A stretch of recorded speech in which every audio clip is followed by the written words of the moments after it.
તાંદરજા વિસ્તારમાં પત્ની સાથે રહેતા 32 વર્ષીય યુવકની હત્યા તેની પત્નીએ પ્રેમી સાથે મળીને કરી હોવાનો ઘટસ્ફોટ થયો છે।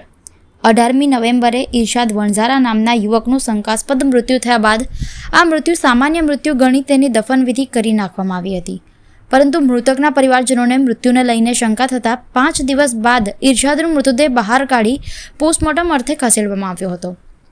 પીએમના પ્રાથમિક રિપોર્ટમાં ઇરશાદનું ગળું દબાવી હત્યા નિપજાવવામાં આવી હોવાનો ઘટસ્ફોટ થયો છે।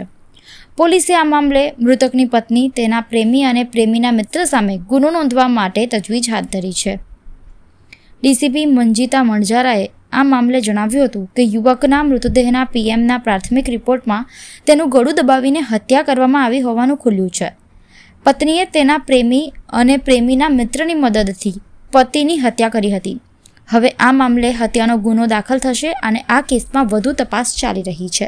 જેપી રોડ પોલીસ સ્ટેશનની અંદર અમારી પાસે પ્રારંભિક એવી માહિતી આવેલી હતી કે જે ફરિયાદી છે ઇમ્તિયાઝભાઈ બંજારા એ જે મૃતક છે એના મોટા ભાઈ હતા અને એમના નાનો ભાઈ જે મૃતક ઇરશાદ એ મરી ગયો છે એના બાબતે અમને જાણ કરેલ અને ત્યારબાદ અમે લોકો શરૂઆતમાં જાણવાજોગ દાખલ કરી હતી। જાણવાજોગના આધારે અમે લોકોએ પોસ્ટમોર્ટમ રિપોર્ટના આધારે ગુના દાખલ કરવાની પ્રક્રિયા ચાલુ કરી છે।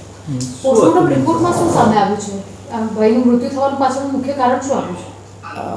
પરિવારજનોને એટલે કે આ જે મૃતક છે ઇરશાદ એના મોટા ભાઈને શંકા ગયેલી કે એનો નાનો ભાઈ છે જે મૃતક એ 30-32 વર્ષની ઉંમરનો છે અને એવું એને શારીરિક કોઈ તકલીફ નહોતી, તો અચાનક આવું હાર્ટ એટેકનું મૃત્યુ કેવી રીતે થયું તે બાબતે શંકા ઉપજાવતા એણે એની પત્નીની એટલે કે જે મૃતક છે એની વાઈફ ગુલબાનો એનું વર્તન પણ જોતાં શંકા જતાં એને મોટા ભાઈએ અમારી પાસે આવીને આ અંગે જાણ કરી કે આ મૃત્યુ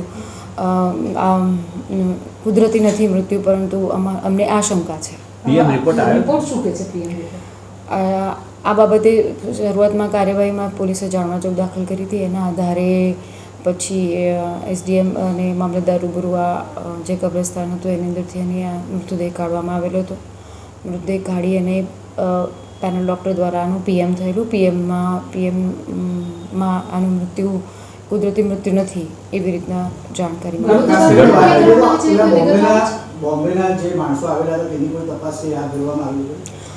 હા, આ મૃત્યુ કેવી રીતે થયું છે એના શું કારણો છે પ્રારંભિક પીએમ રિપોર્ટ આવેલો છે।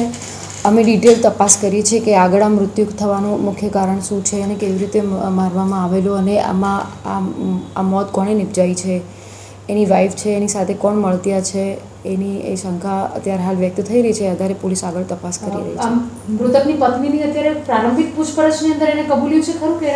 હા, એની પ્રારંભિક પૂછપરછમાં એ કહી રહી છે કે એને એના પ્રેમી સાથે મળીને એના પતિની હત્યા કરી એવાનો પ્રયત્ન કર્યો છે। બેન, ગેરની ગોળી કંઈ આપીને પછી આ કૃત્ય આચર્યું છે, સાચી વાત છે એવું કંઈ કબૂલાત? હા, એ આગળ તપાસમાં અમે લોકો તપાસ કરી રહ્યા છે કે એને આ મૃત્યુ નિપજાવવા માટે એણે કયા સ્ટેપ કરેલા છે, કેવી રીતે એને માર્યો છે, ગળે ફાંસો આપ્યો હતો કે અત્યારે કોઈ દવા આપી છે કે એ તપાસનો વિષય છે। અત્યારે કેટલા આરોપીઓને આપણે અટક કરી છે ધરપકડ? અત્યારે હાલ જે એની પત્ની છે ગુલબાનો એને અમે લોકોએ એની અટક કરવાની કાર્યવાહી ચાલુ કરી છે।